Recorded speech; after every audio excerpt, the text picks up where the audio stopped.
Little Miss Bossy and her friends. Little Miss Bossy is the bossiest person you will ever meet, always telling all the people what to do all of the time. Morning, noon and night.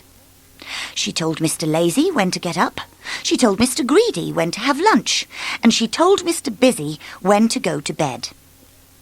It does not matter who it is, Little Miss Bossy has to boss them around. Take Mr. Bounce, for instance. He cannot help bouncing. And one day, when he was out for a walk, or rather, out for a bounce, he met Little Miss Bossy. "Morning, Miss Bossy," said Mr. Bounce as he bounced by. "What do you think you're doing?"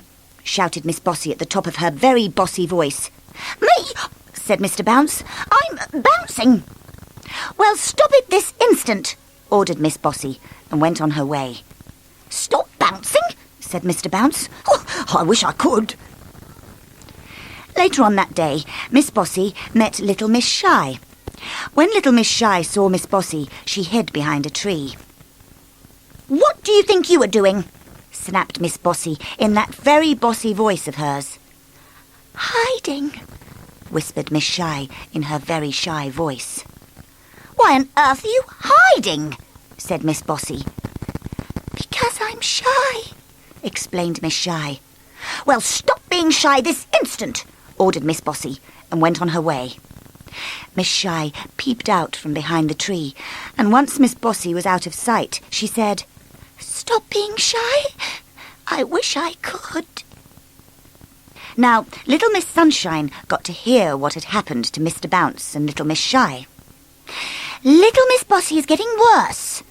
Only last week she told me to stop smiling," said Miss Sunshine to Mr. Greedy, who had come to tea.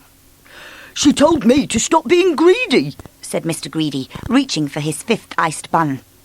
"Well, I've got an idea. Now listen." And she told Mr. Greedy what her idea was.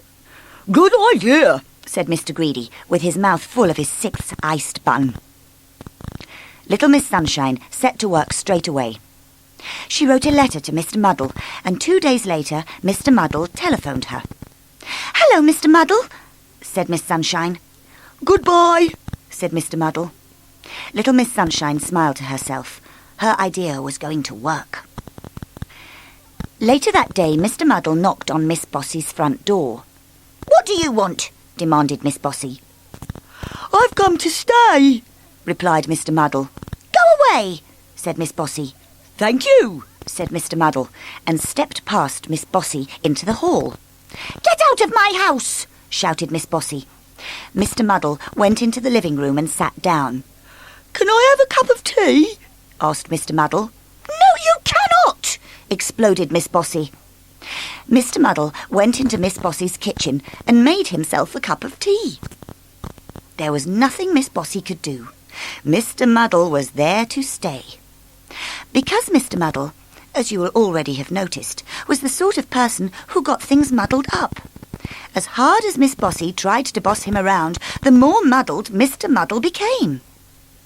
When she told him to go to bed, he started making breakfast. When she told him to take the rubbish out, he brought the bins in. When she told him to put the milk away in the fridge, he put it in the oven. And when she told him to make the beds, he put the sheets and the pillows on the flower beds. Mr. Muddle stayed for a whole week, and as the week went by, Little Miss Bossy became less and less bossy, until by the end of the week she had given up trying to be bossy at all. Once Mr. Muddle had left, Miss Bossy sank into her armchair and sighed a relieved sigh. "At last! Back to normal," she said to herself. There was a knock at the door. Miss Bossy heaved herself out of her armchair and went to answer the door. "What do you want?" she said. "I've come to stay," said the person at the door. "Go away," ordered Miss Bossy. "No, I won't," snapped Little Miss Stubborn, and stepped past Miss Bossy into the hall. On the other side of Miss Bossy's hedge, Little Miss Sunshine smiled to herself, and then she laughed out loud.